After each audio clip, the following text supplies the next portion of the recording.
Salam sejahtera untuk kita semua. Kami dari kelompok 2, kelas AK5B Malam, di sini akan mempresentasikan mengenai komunikasi bisnis. Anggota kelompok kami terdiri dari 5 orang, yaitu ada Ayura Ayu, Sandra Widianti, Melani Sinta, Istiqomah Dwi Rahayu, dan Ismi Baby Octaviana. Pada kesempatan ini kami akan membahas beberapa pembahasan, yaitu yang pertama ada pengertian komunikasi, yang kedua ada pengertian komunikasi bisnis, yang ketiga pengertian komunikasi dalam organisasi, yang keempat komunikasi lintas budaya, yang kelima teknik komunikasi, dan yang keenam komunikasi di era digital. Yang pertama itu komunikasi. Pengertian komunikasi menurut Profesor Dr. Alo Liliweri, komunikasi adalah pengalihan suatu pesan dari sumber kepada penerima agar dapat dipahami. Komunikasi verbal dan nonverbal. Komunikasi verbal adalah komunikasi yang berbentuk lisan ataupun tulisan, seperti berbicara dan menulis, mendengarkan, dan membaca.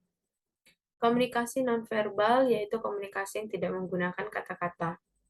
Komunikasi verbal dan nonverbal pada hakikatnya saling terkait dan saling melengkapi. Unsur dalam komunikasi, yaitu ada komunikator sebagai pengirim pesan, pesan yang merupakan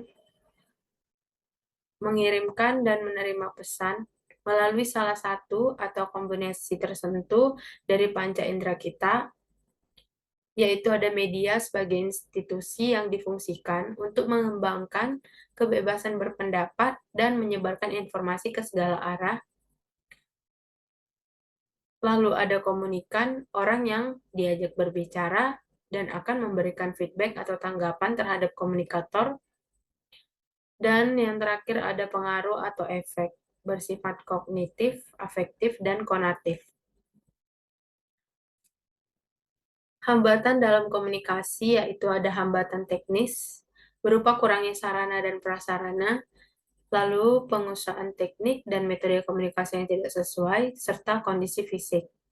Hambatan sematik, hambatan yang disebabkan kesalahan dalam menafsirkan, kesalahan dalam memberikan pengertian terhadap bahasa berupa kata, kalimat, kode-kode yang dipergunakan dalam proses komunikasi. Hambatan perilaku yaitu hambatan yang disebabkan berbagai bentuk sikap atau perilaku, baik dari komunikator maupun komunikan.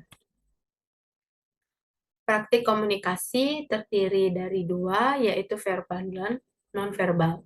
Verbal yaitu berupa presentasi dalam rapat, melakukan surat menyurat, berinteraksi tertulis melalui media sosial, melakukan pidato, chatting dengan media sosial, dan dosen mengajar di kelas. Nonverbal yaitu berupa sentuhan, kontak mata, ekspresi wajah, penggunaan seragam oleh sebuah perusahaan, mahasiswa, menghargai waktu, dan yang terakhir, nada bicara. Selanjutnya akan dilanjutkan oleh rekan saya. Baiklah, selanjutnya bab 2, komunikasi bisnis. Komunikasi bisnis adalah pertukaran informasi, gagasan, pendapat, ataupun instruksi yang memiliki target tertentu yang ditunjukkan secara personal maupun impersonal melalui lambang atau sinyal. Tujuan khusus dari komunikasi bisnis yaitu menciptakan interaksi ataupun hubungan dalam perusahaan, baik perusahaan antar perusahaan dengan karyawan, hubungan perusahaan dengan konsumen, dengan pemerintah, atau dengan pihak eksternal lainnya. Jenis komunikasi bisnis ada 4. Yang pertama, komunikasi internal ke atas, yaitu komunikasi yang berasal dari bawahan ke manajer atau individu dengan adanya hierarki perusahaan. Yang kedua, komunikasi bisnis internal lateral, yaitu komunikasi internal lateral terjadi di antara karyawan di tempat kerja. Kemudian yang ketiga yaitu komunikasi internal ke bawah, kemudian komunikasi eksternal, yaitu setiap komunikasi yang terjadi dengan pihak luar seperti pelanggan, prospek, vendor, ataupun mitra.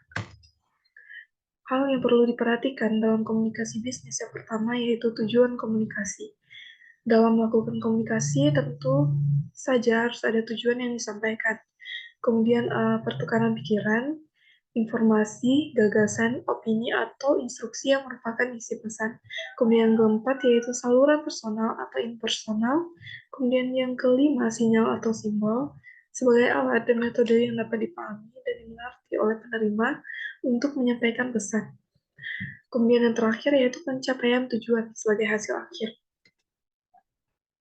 Selanjutnya akan dijelaskan oleh rekan saya. 3. Komunikasi dalam organisasi. Komunikasi dalam organisasi merupakan wadah atau kegiatan orang-orang yang melakukan berbagai tugas untuk mencapai tujuan bersama. Setiap kelompok orang yang bekerja sama akan terjadi suatu komunikasi atau hubungan sesuai dengan tugas yang diembannya, sehingga menampilkan perilaku yang mendorong timbulnya kesadaran dalam berkomunikasi untuk mencapai tujuan organisasi yang telah ditentukan. Komunikasi sebagai kebutuhan organisasi. Produktivitas yang meningkat merupakan indikator bahwa suatu organisasi mampu mengkomunikasikan rencananya kepada seluruh jajaran organisasi, sekaligus mampu mengkomunikasikan peran organisasi tersebut di lingkungannya. Proses komunikasi dalam organisasi. Istilah proses dalam komunikasi pada dasarnya menjelaskan tentang bagaimana komunikasi itu berlangsung melalui berbagai tahapan yang dilakukan secara terus-menerus, berubah-ubah, dan tidak ada hentinya.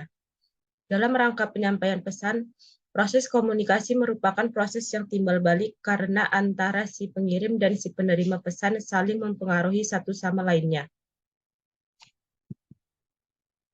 Jaringan komunikasi dalam organisasi. Komunikasi menjadi instrumen dalam menyebarkan berbagai informasi untuk dikerjakan oleh semua orang yang terlibat dalam organisasi, sehingga ia mampu menciptakan sinergi.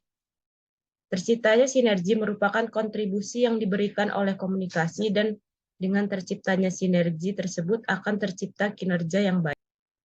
Selanjutnya yaitu komunikasi bisnis lintas budaya.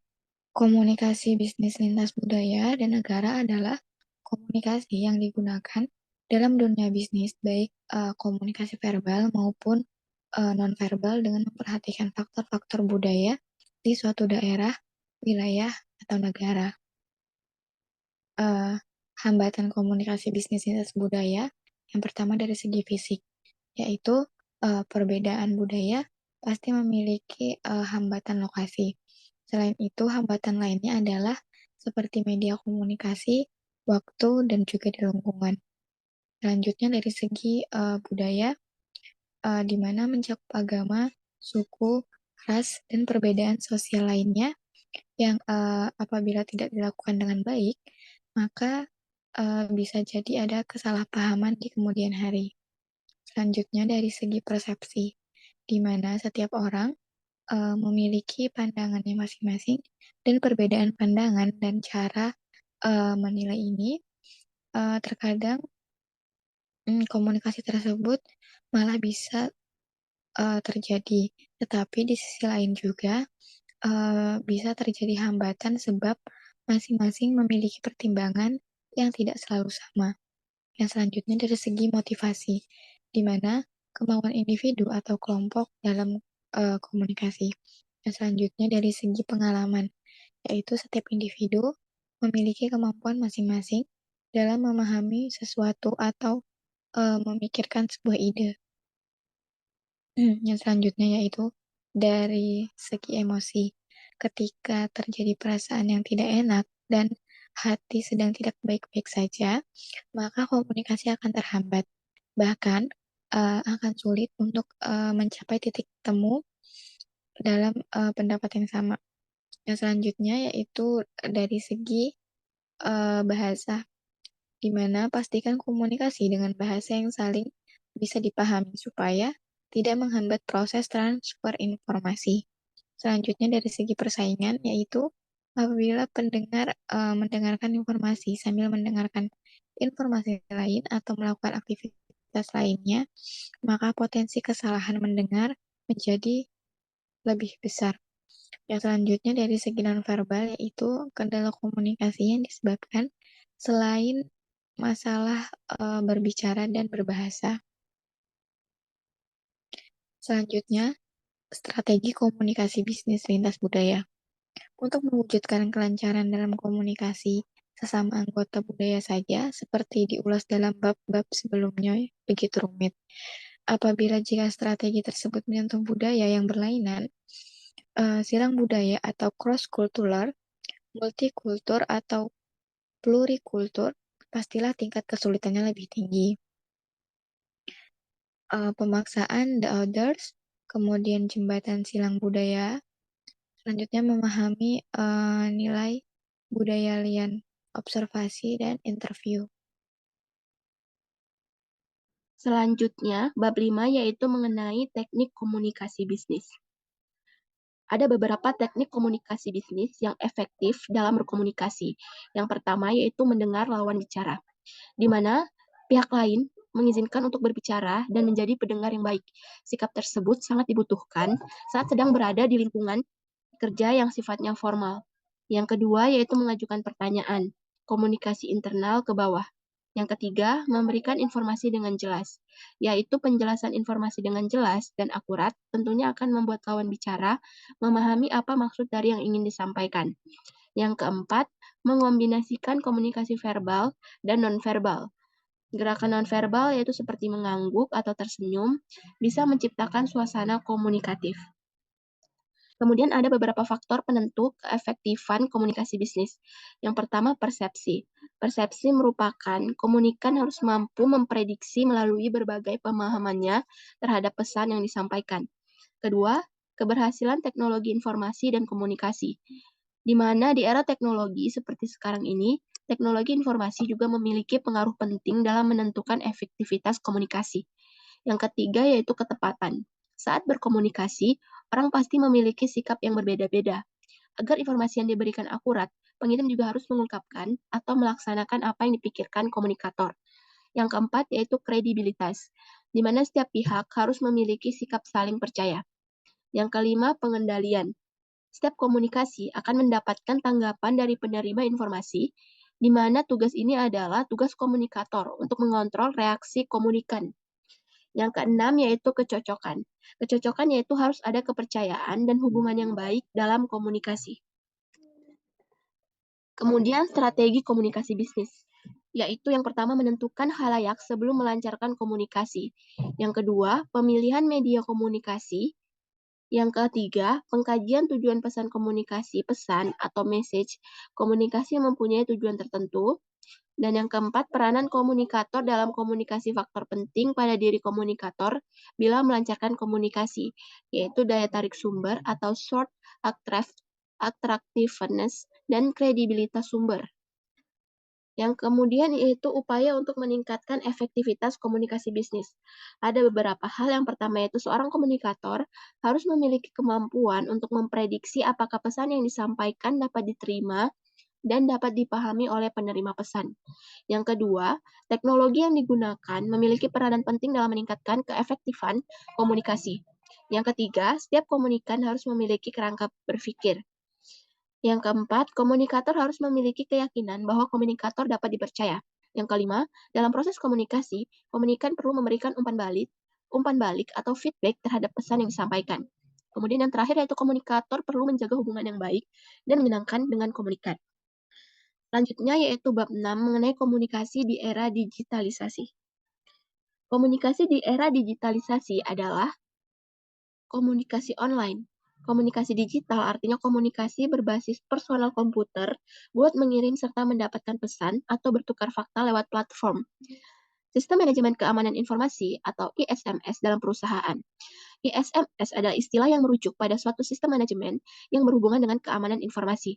Dalam kaitannya dengan keamanan, tentu ada aset yang terlibat seperti sumber daya manusia, kebijakan dan regulasi, infrastruktur, data, serta sistem TI yang perlu mendapatkan perhatian dalam proses pengolahan risiko.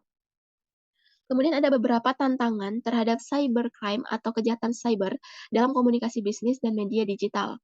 Yang pertama yaitu mengenai target serangan, ransomware, dan orang dalam.